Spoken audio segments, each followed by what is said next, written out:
apa itu? Ya. Salam Hotman Paris. Ternyata di Jakarta ini masih ada manusia jujur. Tadi saya turun dari mobil, dompet saya jatuh. Jujur di dalamnya ada hampir 70 juta, ada Singapura dolar sama US dollar. Saya kira dompet saya ketinggalan di rumah. Tadi saya sudah mau balik ke rumah, tiba-tiba mas ini antar dompet saya, katanya jatuh di pekarangan ya. Ya, bukan dong maskernya dong. Namanya siapa? Edi Sanjaya. Ini manusia jujur. Pertama saya kasih uang terima kasih, dia nggak mau terima.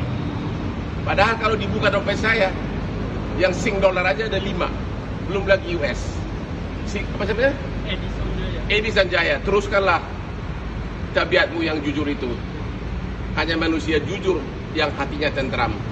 Seperti gue juga jujur loh, kadang-kadang. Oke, thanks ya. Dia adalah cleaning service di MKG Mall yang menemukan dompet saya dan mengembalikan, tidak mau dikasih imbalan. Selamat bulan puasa. Thank you bos ya.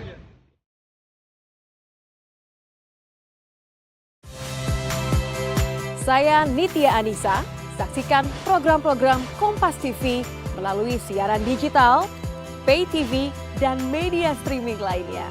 Kompas TV, independen, terpercaya.